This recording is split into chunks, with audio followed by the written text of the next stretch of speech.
So welcome to our next lecture on Mesilat Yesharim, and we are in chapter 11. We are discussing the details of the midah, of the character trait of nekiyut, variously translated as perfection. I still get confused every time I translate this word.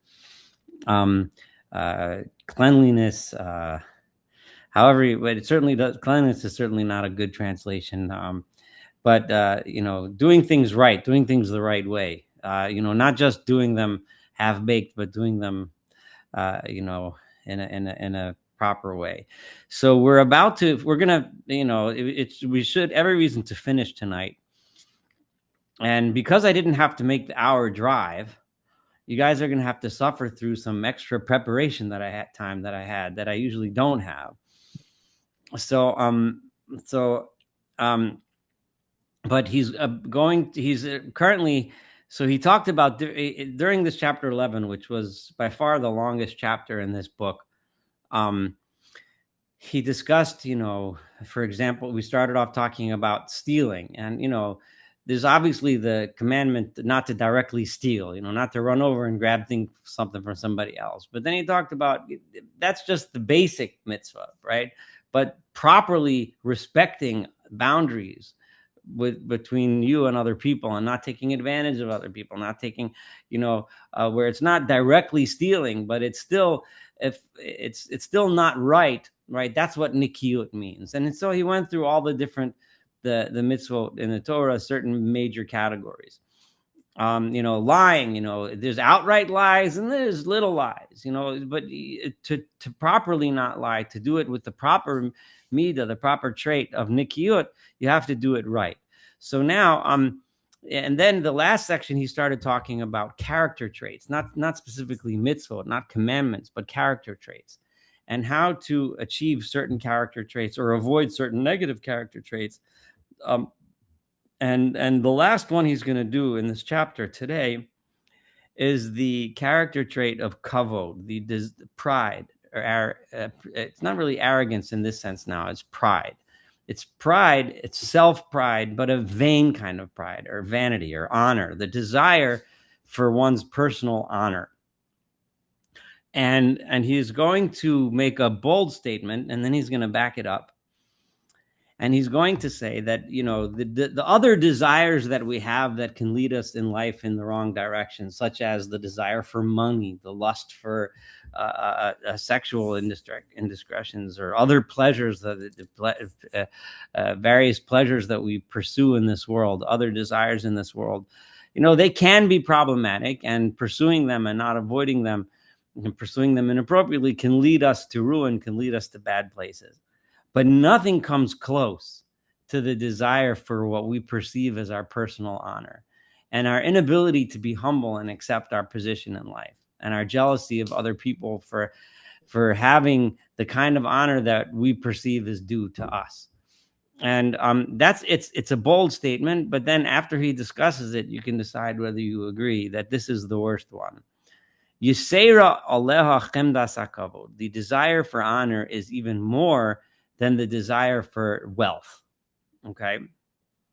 Ki kvar haya efsher, it is certainly possible sheyichbo sha'adam es yitzro, that a person can, not that a lot of people do, but it's possible you can conceive of someone who can squelch or control his desire for money, al shar ha'anos, or other pleasures. He can, okay, so he can say, all right, so I don't have $1 million in my bank account, so I don't have a fancy vacation. I could live that way. I can be okay right over here, right? But often such a person cannot handle what he perceives as a slight to his honor. Kavod, the desire for honor, that is what pushes him over the edge. Ki efshelo lispol, he simply cannot handle, he cannot bear, he cannot tolerate to see himself as somehow being treated less honorably than his fellow. And on this thing, many people have tripped, made mistakes, and really lost it and caused terrible damage. And here's where I had a little bit of time to prepare on what he's about to list. He's going to list 5 cases, and this is unusual. It's not uncommon for him to list several examples, but the next 5 cases he's going to list are specifically from Tanakh, right? And they're from directly from the Bible, right? And each one represents really seminal events in the development of Jewish history, right? A history of the world in general, right? In which a person's inability to be humble and accept his position or station and do the right thing, and fighting for what he perceived of as his own honor, his own vain need for glory, or his own vain need for honor, which ended up causing terrible, terrible death, suffering, and destruction, and to much of which we still suffer from to this day, from these people's terrible decisions that they made simply because of what they perceived as pursuing their own honor. And one of the things that what he's doing here when he brings these 5 cases, and I'm going to go through each one, right, is he really tells you how we're supposed to learn Tanakh. And that's something that you don't necessarily think of when you learn Mesilat Yesharim, right? And that is when we learn the stories of the Torah, when we learn the stories of Tanakh, which he assumes you're all familiar with. But since some of us might not be, or some people watching or listening might not be, I'm going to give a little background to each story. Everyone knows these stories, but he's trying to tell you the purpose and point of telling you these stories is so that you can put them in a Musar Sefer, right? And learn how to be a better person, right? The point of all of these stories is so that we can see how this terrible desire for what you perceive of as your own honor can lead to such horrific destruction and violence and death, etc. So the first story, he says, is the story of Yeravam ben Nevat. Yeravam, otherwise known as Jeroboam the First, King Jeroboam, was the first king of the northern kingdom of Israel, and he was the king that split off the northern kingdom of the 10 tribes from the kingdom of Judah, right, which was led by Rehoboam, right? And the story of the rupture isn't as important to go into the details, but the bottom line is that Rehoboam was the son of Shlomo, of Solomon, and he inherited the throne of Shlomo, and he made some very serious blunders in the beginning of his kingship, in which he worked the people too hard and taxed them too hard, and which led the northern kingdoms to rebel. And Jeroboam, who was portrayed in Tanakh as a good person, portrayed to the extent that the prophet Achia Hashiloni had promised him in the name of God that he would be king in the future, right? Was after the people rebelled, they appointed Jeroboam as king of their new kingdom, and they seceded from the kingdom of Judah. Now, immediately after that happened, right, as you can imagine, a civil war almost immediately ensued, if not for the fact of an intervention of the prophets to asking Rehoboam not to attack the newly formed kingdom to the north. But it led to hundreds and hundreds of years of strife and civil war, and arguably led to the eventual downfall of the first temple period and the Jewish people that split in the kingdom. It's hard to know what would have happened had that split never happened. So Yeravam ben Nevat lo nitrad me oholam haba, and according to Chazal, according to the rabbis, Yeravam or Jeroboam, right? He is one of the evil people. He is so evil that he's one of the few people that doesn't have any portion in the world to come, right? Why is that? Why did he sin so bad? It wasn't because he became king of the northern people. That was he was told by the prophets, right? But it was because ba'avur hakavod, because of his pursuit of his own honor. This is what the rabbis say when they taught Tifaso HaKadosh Baruch Hu bevigdo. God grabbed him by his cloak and Amarlo, and God right, told him, because Yeravam started off as a righteous person who really, he was seen as a fighter for the people. He defended the workers' rights, right? He was a righteous person who really stood for the underdog and wanted the people to be treated justly by their king. He was a good leader at first, right? And he was such a good person that the rabbis teach us that God grabbed him by his clothes and said, Chazar b'cha, change your mind, change your course, right? And I, God myself, so to speak, and you and the descendants of Yishai, the descendants of David, will live together in Nitayel B'Gan Eden, will go for a walk together in the Garden of Eden, right? And Omar Lo, and what did he answer him? Mi Barosh, who's in charge, right? Right? Who's the one in front? Who's walking first? Me or the king of the southern kingdom, right? Or the Davidic king?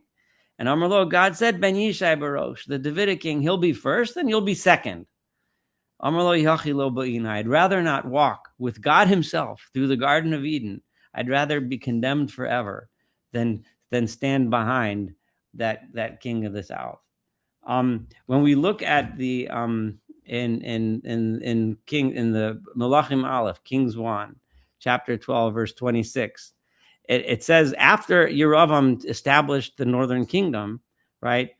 So until this point, Yeravam is a good guy. But then all of a sudden, what did he do? He looks around and he says to himself, Vayoma Yeravam b'libo, Jeroboam said in his heart, Ata tashuv hamamlocha leveis David. If my people will go down to worship at the temple, then the kingdom will go back to the people, to the house of David. So his desire to be better than David, his desire to be the guy that was on top, was so much that he literally was worth trashing the history of our people because of his own desire for the crown, so that he should be better than David.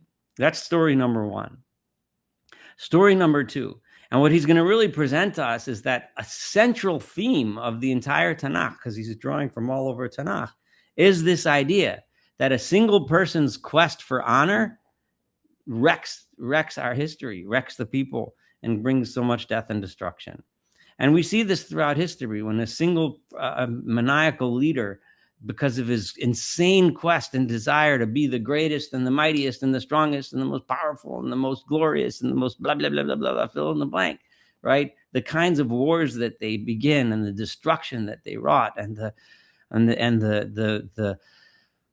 the terrible suffering that gets left in their wake is just incomprehensible. And this happens throughout human history, but it's a story that's repeated again and again in Tanakh, which is why Mesilat Yesharim somewhat uncharacteristically brings so many examples.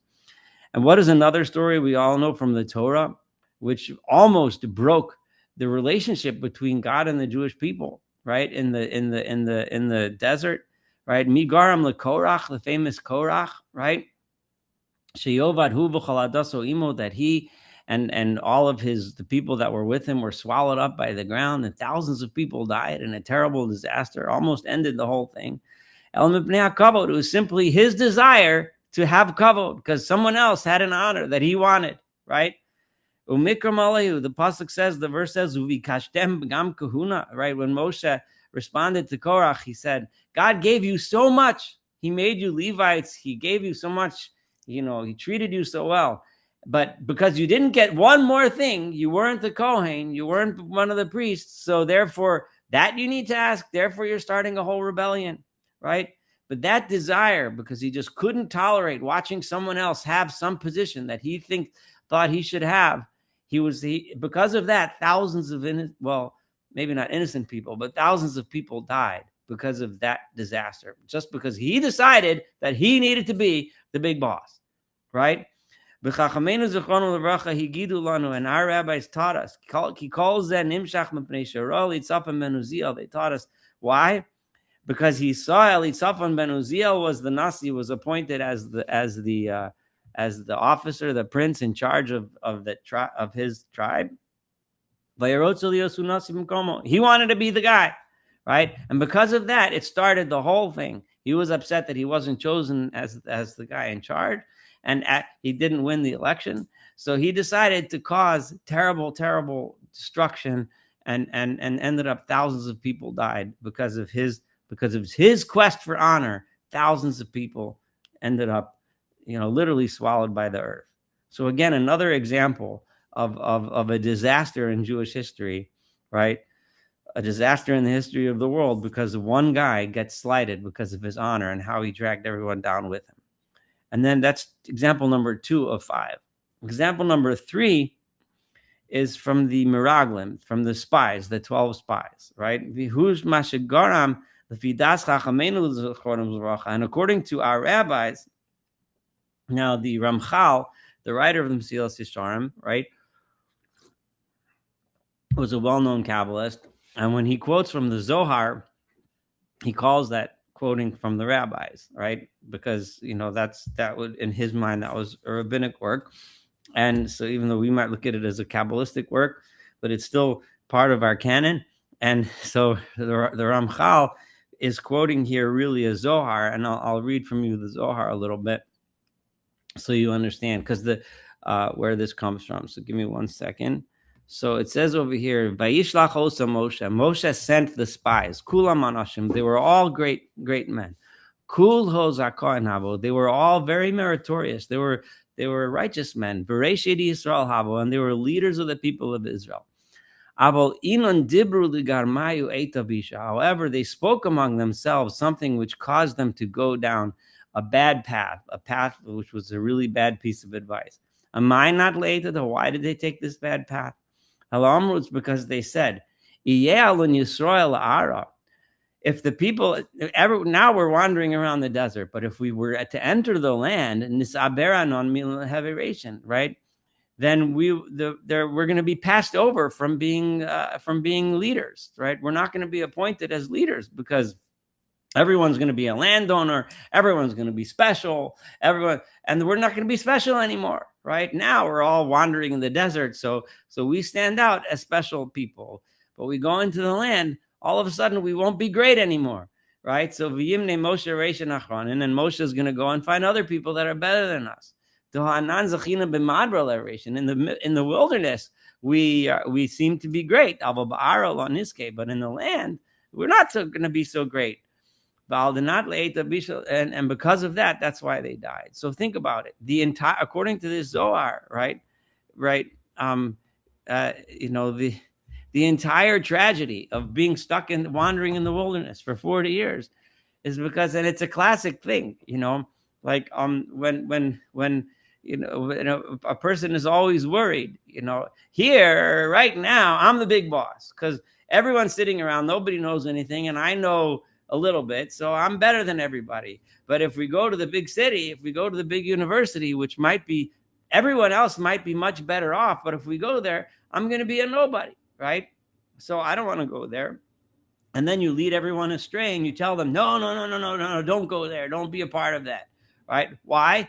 Because you're afraid that you're going to lose your special position of honor, right?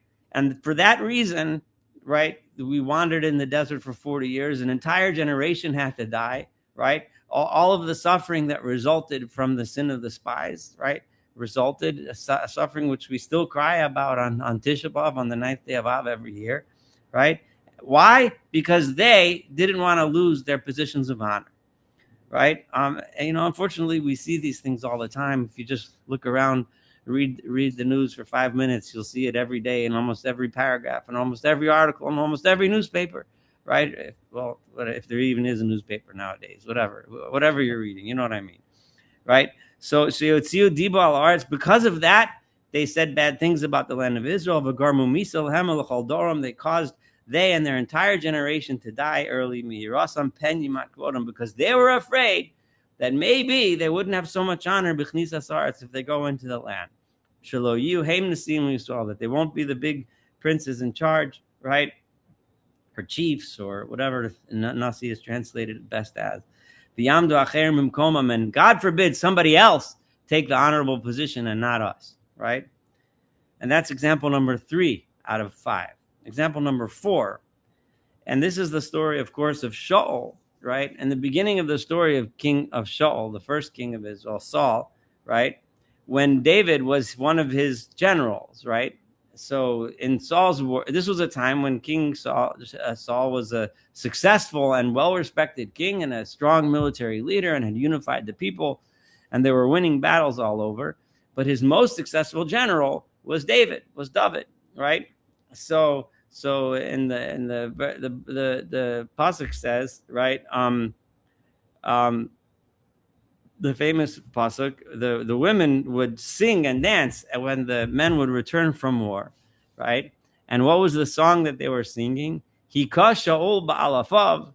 Saul has killed thousands of our enemies, with David berivosav, and David has killed tens of thousands of our enemies.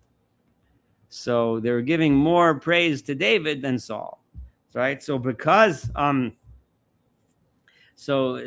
why David? Why did Saul begin his persecution of David when he tried to kill him?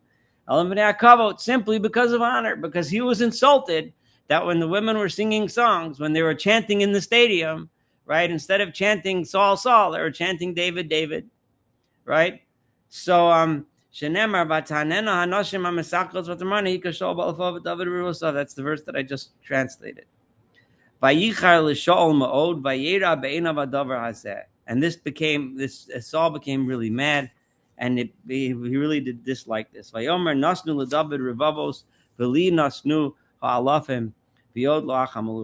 this reason, Saul wanted to kill David, which of course ended up in Saul's eventually Saul's failing, his kingdom failing, and it actually laid the seeds for the foundation of the eventual split of the kingdom and all kinds of disasters. From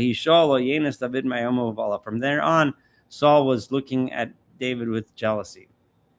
And then the last story that he brings, number 5, is a little bit less well known, but it's also very important. So you may be familiar. David's top general was Yoav, right? Now Yoav was famous, a very successful general, and David had another general who was named Amasa, right? Now, when David's son Avshalom rebelled against David and was almost successful in deposing his father and taking over the kingdom, Avshalom convinced Amasa to join Avshalom's side, and Amasa led Avshalom's armies against David's armies, right? And now remember, Yoav had previously done something terrible that David didn't like. When Avner, who was the former general in charge of Saul's army, of Shaul HaMelech's armies, right? When Avner tried to make peace between Shaul's son, right, Ishbosheth, and David, Avner was killed by Yoav because Yoav didn't trust him, right? And David was very angry at Yoav for doing that because David wanted to make peace. He didn't want to kill those enemies. He wanted to bring them into his tent, So Amasa, right, was the head of Avshalom's armies, right? And then Avshalom's armies were unsuccessful. David's armies beat them, right? And Yoav killed Avshalom, which also upset David. David didn't want his son killed, even though he had rebelled. And then in an act of real treachery, he tricked Amasa and he killed Amasa, even though David wanted to appoint Amasa as general of his own armies. So he wanted to bring him in and make peace. So here you have the bottom line of the whole story is that David wanted to bring and make peace. And he wanted to bring the former generals of his enemies, right, back in to bring unity to the people, right? If you think about David as a king, he wasn't thinking, I need to avenge anyone who's ever done anything against me, right? Most kings would have, their first reaction would have been, Amasa, he rebelled against me. He fought an army against me. He should off with his head, right? And, even Avshalom, his son, he just waged war against me and so on. Off with his head. That's what most kings in history would have done. But David was thinking differently. He wasn't fighting just for his honor. David was fighting because he wanted to bring the people back together. He didn't care about his own honor, right? So why did Yoav kill Amasa? Why did he do that and cause a rift and cause disagreement and stop David from reuniting the people after this terrible, terrible civil war? Right? Elah kavod, it was just his honor. She'amar lo David. David said, "Im lo sartzava tiyeh lefanai kol hayamim tachas Yoav." Right? Right? Because David, he was afraid that David was going to appoint Amasa as a higher general than him, right? And because of that, Yoav had killed him. And because of that, the people remained disunited, and he rebelled against his king, and he went on in infamy. So again, you see the story of one guy who, because of his quest for honor, can bring about such terrible, terrible destruction. Kalalo shel davar. The rule is hakavod hu hadochek es leva adam yoser mikol hachukos v'achemdos shebaolam. The quest for honor is what pushes a person's heart. It influences a person's behavior more than any of the desires that we have in the world. If not for this, kfar hoya adam misratza lechol mashayuchal. Right? A person would easily be happy eating whatever it is that he has. Lilbosh mashe chaser, also to wear the bare minimum, whatever covers up whatever he needs to cover, and that's it. And live in a house that's adequate to keep him away from the weather, that protects him from. But that's all he needs. And it would be easy for him to have a good livelihood because he would only need what he needs. He wouldn't push himself so hard just to get rich. Ella, what drives him to do all these things? Why can't he just be satisfied with what he has? If he has clothes to wear, he has a house to live, he has enough food, why does he push himself and hurt himself in order to do it? It's why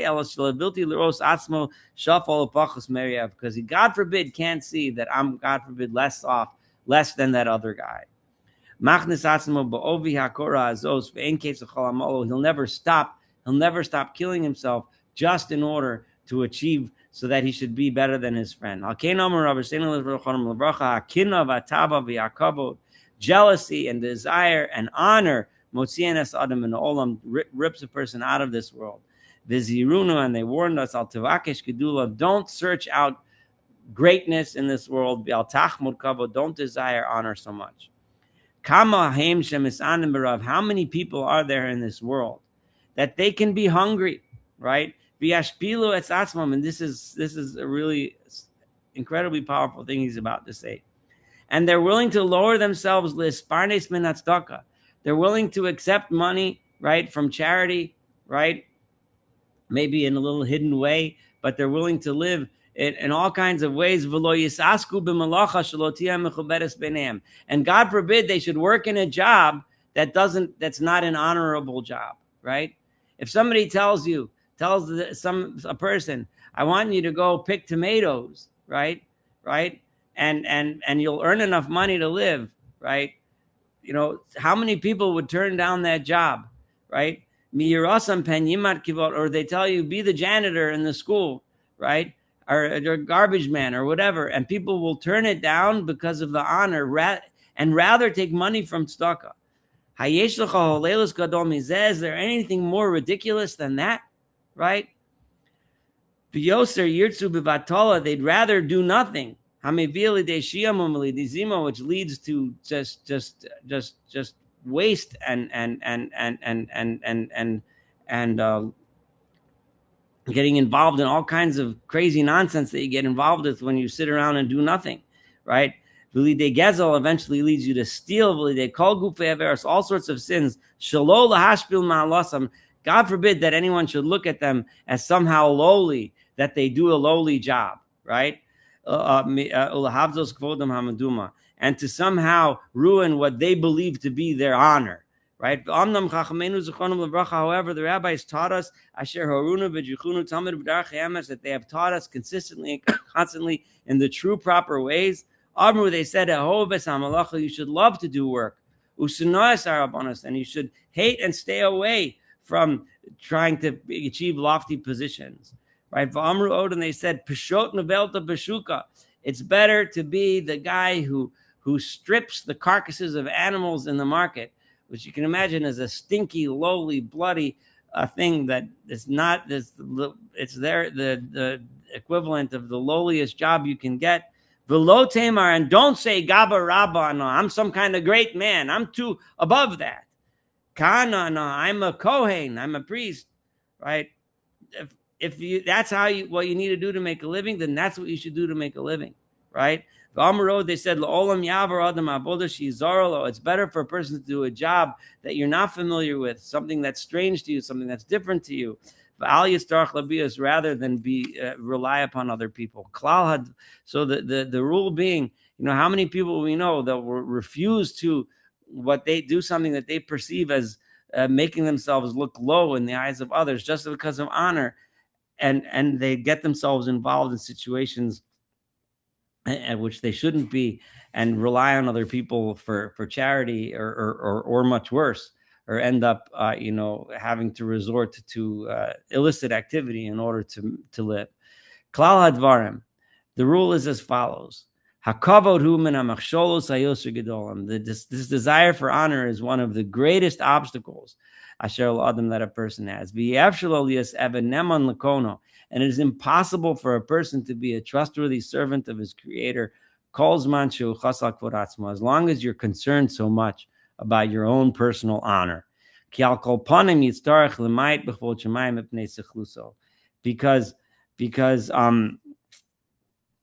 this person, if you put your own honor on such a high, lofty place in your life, and that's what you're always pursuing, at some point you're going to do something that degrades the honor of God in this world because of your own pursuit of honor. Zehu masha amar David alav shalom. This is what David said. The story of David that he's mentioning here, and this is really story number 6, but it's not. It's a little bit different than the other 5 that we learned. But again, this is a famous story where King David had just brought the ark, right? The Aron Kodesh, the Ark of the Covenant. He had just brought it into Jerusalem because it had been in somewhat of an exile for several years, and he's bringing it in preparation for what's eventually going to enter the temple, right? And the celebrations were grand, and the verses describe the singing and dancing and the sacrifices that were brought, and it describes David just literally, losing himself in the ecstasy and dancing in front of the people. And Michal, his wife, says, look at you, right? How are you degrading yourself in front of the people? And David said, his response to him, was unikalosi od mizos. It's better that I look even more lightly esteemed. In other words, that I should be somehow ashamed, right? And be more lowly within my own eyes. In other words, for the honor of God. Like, what's me in face of the honor of God, right? What is my own honor? And this is really the crux and the true greatness of David. And if you learn the story of David and the book of Kings, right, you'll see this. This comes out over and over and over again. David was far from a perfect person, and he's not portrayed as such. But the one thing that he did have was the humility to be able to admit when he was wrong, the ability to recognize his mistakes, and the constant desire for the good of the people, not for the good of himself, and for the honor of God and not for the honor of himself, which is really the opposite of the 5 examples that he brought before. What's true honor, right? What is real honor? Not looking for your own self-honor to make yourself look good. You should sit up front and have big buildings named after you and have, who cares about that? Real honor is knowing the Torah and truth, right? If you could sit down and you could learn truth, that's true honor. That's kavod. There's nothing else in this world that's true honor except for that. What's kavod? Kavod is Torah. Wise people, those are the ones that inherit true honor. Does it mean they always sit in the front? No.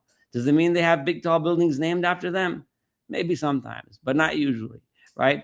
Does it mean that you have states named after you and cities named? No. but does it mean that you achieve true honor? Yes. If any other kind of honor is something that's just imaginary and it's just a lie. Havel v'enumal, it's useless and it doesn't have any real purpose at all. V'roi hanaki, and if you're going to be a naki, if you're going to be a pure person, maybe I should call nekiyut purity. Nekiyut. Anyway, so if you want to be a pure person and achieve this midah, this trait of nekiyut, you need to lihinakot, cleanse yourself. And this is where the cleansing metaphor is important. Lihitzar, and purify yourself. Torah gemura. Oz yatzliach. That's how you will be successful. So the key to this entire chapter that we've been studying now for several months, I think, right? The key to being successful starts really with the end of the chapter, which is to be successful, get rid of your desire for honor, right? Get rid of that, and you can be successful achieving this trait. Until this point, I have included many miprati nekiyos from the details of nekiyot, of this trait of purity. And from this, you should be able to learn and understand all the mitzvos, everything. Obviously, I couldn't do the whole, even though this was a very long chapter, there's still a lot left, right? But when you encounter anything in your life, and whether any mitzvah in the Torah, whether it's bein adam lamakom, between man and his fellow, or bein adam lachaver, between man and his and God, I'm sorry, bein adam lamakom, between man and God, bein adam lachaver, between man and his fellow, regardless of what kind of mitzvah it is, right? You can achieve nekiyut. You can achieve this by using the guide that I gave you until now. Don't just learn the basics, right? But think, what does this mitzvah tell me? What does it teach me how am I supposed to live? How does it change me as a person? I don't want to just do the basics. I want to do this right. I want to get the meaning out of this. I want to, I don't want to just, slam 2 challahs on the table and chop them up and eat a Shabbos meal. I want to know, what's the point and purpose of this? There's meaning. There's a reason. I should sit down. I should talk. I should learn. I should do it. I should live it, right? Every single mitzvah, we can do the same thing, whether it's an active one or whether it's a negative one. When it tells me, so and so on and so forth. I can't deny, right, that it is a little bit difficult, a little bit of a challenge, right? El hanekiyos hazeh, to reach this level of nekiyos, of perfection. However, and this is another really bold statement, which at first might strike us as a little bit audacious, but on the other hand, and when we really think about it, it's not. I think he's totally spot on. And Omrani, nonetheless, even though it sounds like something so difficult, it sounds like such a lofty ideal, right? But I'm telling you, says Ramchal, and this is one of the few places where he does this. He doesn't do this much in this book at all. Certainly hasn't done it yet. It's not as hard as it seems, right? It doesn't take as much effort as you might think, right? And if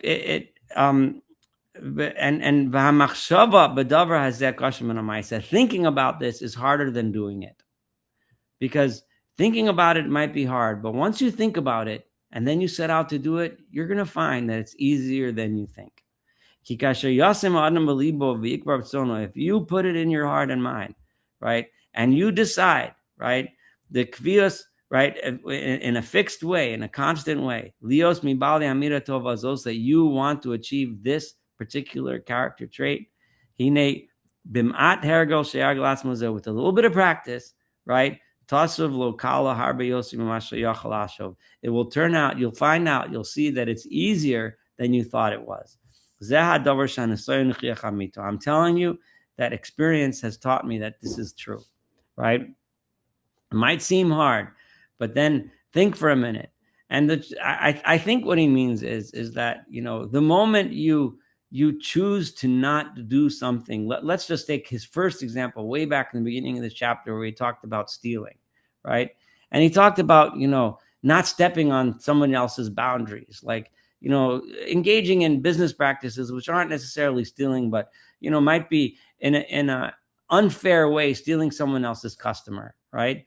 The moment somebody walks into your store, and you're about to use an underhanded tactic, right, to steal this customer from someone else, right? Either by, some way, I'm not talking about a legitimate business practice, but something that, borders on, it's, no one's going to take you to court for it. No one's going to, and you could justify it in your mind, but you tell yourself, you know what? This guy's been going to Joe down the street, the past 10 years to buy his whatever it was, and it's, I know, and it's not right. And you tell him, that, right? And you turn down the customer. That moment, it becomes so much easier to do it again and again and again and again. And I think that that's true about all the things here, in this that we've discussed in this chapter. The moment you take that first step, that's what he meant by ktsat hergel, just a little bit of practice. You take the first step, and all of a sudden, the first time somebody, doesn't do something nice, and you get angry and you bear a grudge, and you go home angry and you say, you know what, the Torah says I shouldn't bear a grudge. I don't know what was with that guy. Maybe he was in a bad mood. Maybe he had a fight with his wife. Maybe he had a bad day on the stock market. What, something happened to him. You know what? I'll forgive him. I'll move on. You sit down, you eat dinner. Then the next day, when somebody else does it to you, it's a lot easier to say, you know what? I don't need to be mad at this guy. I could move on with my life. There's no need to bear a grudge. And I think if you can look through every single one of his examples, you'll see the same thing. And I do believe that, that's really what he means. So that concludes chapter 11. And chapter 12, we can probably finish. I'm going to stop for a few minutes for comments, and let's see and then we'll try chapter 12, because chapter 12 is pretty short. It's really powerful, chapter 12, but it's short too. But any questions, comments on 11? Go ahead. Yeah, how old was Ramchal when he wrote this? Because as I recall, he was relatively young when he died. Yeah, I can't remember his exact age, but I'm pretty sure he was around 40 or something, like low 40s when he died. And this was written not long before he moved to the Holy Land. It was written, I'm pretty sure, like soon before he moved. So it was probably somewhere around 37, 38. I don't know. Somebody might know the answer to this question. Like there might be in a biography someplace, but roughly there. Any other comments? What did he do? How did he make a living?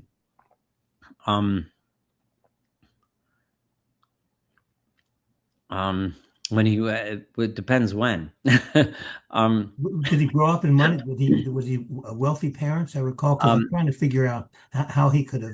How he did this. Yeah. I mentioned, I don't remember all the details. I did talk about this in my first intro to this class. I gave a history of his life. Okay. So go back there, and I'm pretty sure I answered that question. Okay. I'll look on Wikipedia. Yeah. Yeah. All right. Yes. Okay. So Perek Yud Beis, chapter 12. Okay. So now what Perek Yud Beis is, for those that are interested in the Musar movement, Perek Yud Beis is really the linchpin of the entire Musar movement. So the entire Musar movement is based on an idea, right? And the idea is that by seriously studying a topic, right?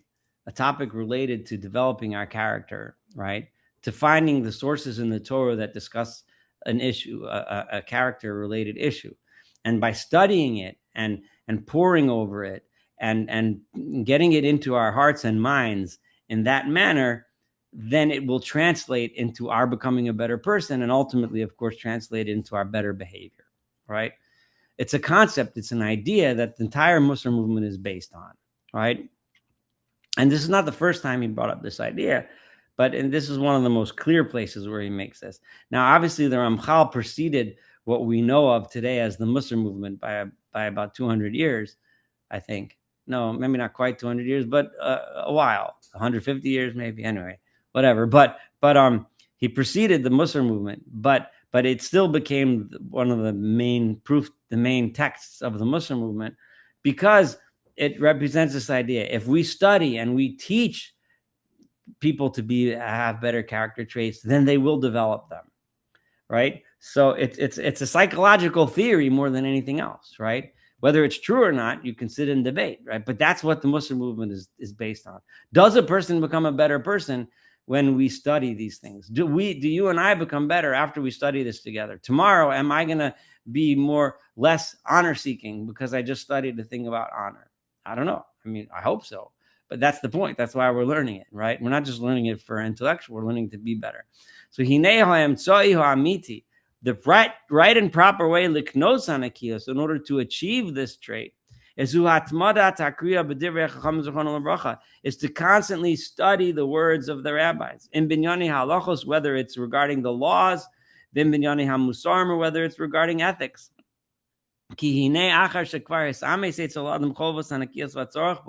First, you have to be convinced of the truth and the importance of and the obligation that we have to achieve this level of perfection. After you've already achieved the levels which we discussed before, right, of vigilance and zrizos and diligence, and you've already involved yourself in acquiring them, and you stayed away from the things that keep you away. Now there's nothing to stop you from becoming a naki, from becoming perfect. What's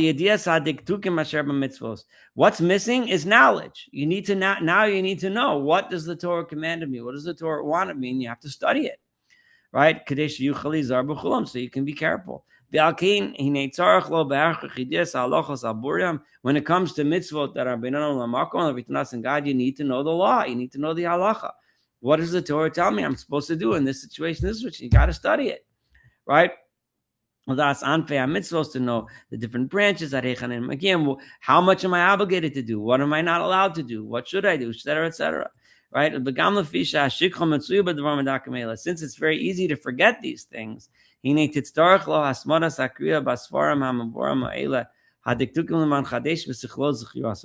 you have to continuously read in order that you should know all the details. And then certainly you will be inspired to fulfill them. That's the key. Those last four words I just read is really the key here. And not just with the mitzvos, the commandments, but the character traits, right? You need to read what the great ethical leaders of the past wrote about them, or the more recent ones. Many times, right? Even after a person decides to be one of these people who has this midah of nekiyut, right? You might be making mistakes in certain areas because you haven't studied them, you don't know about them, so you're not thinking about them, and you might slip up. A person's not born a wise man. You have to become a wise man. You don't have knowledge, doesn't just plop into your head. You can't possibly know everything. But by reading it, you will become inspired in things that you might not have known before. And you'll think about things that you might not have thought about before. And even sometimes you might find things of wisdom that you aren't reading necessarily from the books, right? Once you awaken your mind to a subject, to an issue, and then you can even think on your own, and you can think about aspects of it, and you can realize, things that might be unique to you and unique to your situation. It's not all reading from books. You take the ideas and the principles, but then you can expand upon them, and you can adjust them to your situation, and you find, and so on. And then you have the ability to add to that body of knowledge yourself and add new things from the well springs, from this source of truth. However, and the things that keep us away from achieving this, right, are the same things that keep you away from the previous issue that we discussed, which was the issue of being careful, of vigilance, of staying away from bad things. But added to that is is the lack of knowledge in knowing the laws, or hamusarim, or knowing the details of the character traits. As I have written, V'lo ama oretz chassid. An ignorant person cannot be a pious person, right? An ignorant, to be pious, you need to know the Torah. You need to learn. You need to know. You need to have knowledge. Ki misha lo yoda yefshel lasos. If you don't know anything, you can't do it. And this is one of the most basic Ma'amori Chazal, words that the Chazal said, which underlies, and it's a mantra in the Musar movement, right? Talmud Gadol Shemevi Lidei Masa. That those 5 words are, plastered on almost every Musar sefer, right? That the purpose of Talmud, the purpose of learning, the reason why Talmud is greater than anything else is because it brings to action, right? Which is ultimately saying that action is the most important. But the reason why study is great and study is important is because by studying, what it leads one to the proper actions. And the Musar understanding of that word is the way to become a better person is through study and through introspection and thinking and knowledge and so on. So that completes chapter 12 and the midah of nekiyut. We have a couple minutes for discussion left, and then it's cool that we finally finished this trait, and we're going to start a new one next time. But any questions, comments? All right, go ahead. Isn't this considered somewhat heretical in some circle? Because again and again, I hear studying Torah, and then I look at some of the Reform texts because I was raised Reform, and I see they add the phrase studying Torah is important because it leads to practice, and there seems to be some tension between study and practice. And here he kind of melds it, where I have this vision that there are some groups in Judaism where studying the Torah is an end in itself, for its own sake, for nothing else. Well, I'm not going to point fingers at anyone, but it's the lesson that the Ramchal is learning and teaching was very clear. He's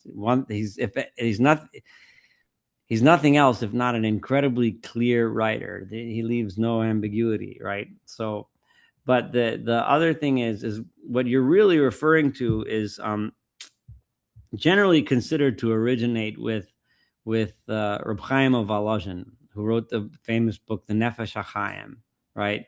Chaim of Volozhin was the leader of, he was a student of the Vilna Gaon, right? Of the Gaon of Vilna.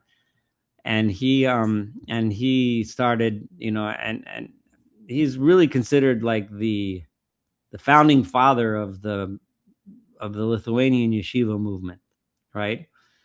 And he had famously interpreted Torah Lishma, the idea that Torah Lishma, Torah for its own sake means the study of Torah for the study of Torah. In other words, as an end in and of itself. Obviously, none of these ideas ever completely originate with that particular person, because clearly there's other sources. It's not totally new. But he emphasized that, and in the Yeshiva world of today, that's like a pretty famous mantra, and that you could look at it as somewhat in a little debate format between that idea and Talmud Gadol Shemevi Lidei Masa, which is really essentially just another way of saying that masa, that action, is more important, right? So I'm without getting involved too deeply in that debate, but the idea that's very prevalent in many circles in the Haredi world today of Torah for its own sake, meaning just learning, just to learn, right? It really became such a powerful influence in the Jewish world. Really traces back to Chaim of Volozhin. And it has its ideologues continuing to this day.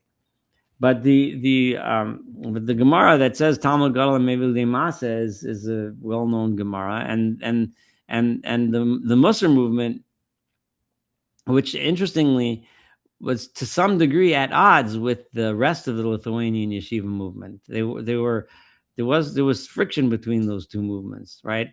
And one of the ideas of the Musar movement is Talmud Mevili de Masa, right? That the point is to make ourselves better, right? Just learning it of itself, if it doesn't make you into a different person. But then you'll argue back and forth because this can go around and round and round. But it is you're raising an important point. I don't know if I'd ever use the term heretical regarding either side, but yeah, but it is they are an interesting dichotomy, I guess. I mean, isn't this also, not to dwell on the underlying problem with the drafting the Haredi young men into the army and having them out there, that the sense is that they don't have to, that's not the problem. That's one way of looking at that problem. One way of looking at it is the purpose of learning is to act, right? So go act, right? And others say no, the purpose of learning is to learn. So learn. I mean, that's certainly a way to look at it, and there's certainly some of that is going on there, but that's much more of a subject than what we can discuss right now. But no, yeah, you're raising good points. You're raising really good points. Anything else? Any other comments before we sign off for the night? I want to add one more thing. I'm not really adding, I'm just reiterating the way the Mesilat Yesharim learned Tanakh. And I pointed that out to you in the first half of tonight's lecture. The way he brought story after story after story from Tanakh is to me, that is how we should learn Tanakh, right? We should look at each story and say, like, what there's if when the Torah repeats a certain theme again and again and again and again and again and again and again and then again, right? Right? There's a reason why. And the Torah repeatedly points out so clearly in each and every one of those stories that one guy, right? Or in the case of the Meraglim, a few guys, but basically a few guys or one guy, because of their incredible thirst for honor and their inability to forgive someone else, right? To be a little better than them, right? That quest for honor causes them to cause such terrible hatred and destruction, and left a path of destruction that literally affects us to this day after thousands of years. And when the Torah says stories like that, there's a reason why those themes are central, and there's a reason why they keep popping up. It's because the Torah wants us to know how dangerous it is when one person in a position of power, right, is in such a quest for honor that he drags the rest of the world straight down the pit into hell right along with him. And I say the pit into hell because that's exactly where Yeravam, Jeroboam, led us, straight, certainly himself. But that was just one of the stories, and that's how the Mesilat Yesharim learned Tanakh, and you could see that from what we studied together tonight, and that's how we should learn Tanakh. When we learn through it, and you see over and over and over again these themes, it should remind us this is really what the Torah is about. When the Torah says it that way, there's a reason for it, because the Torah wants us to learn this message, and that's the message that we should be learning from these stories. I wanted to reiterate that. But with that, I think we could sign off, and looking forward to, I guess, the next class, hopefully in the library in person, and those of you that are on Zoom will, Emir Hashem, be February 17th. So have a wonderful evening. Thank you, Saul. Thanks, All Saul. right, take care. Bye-bye.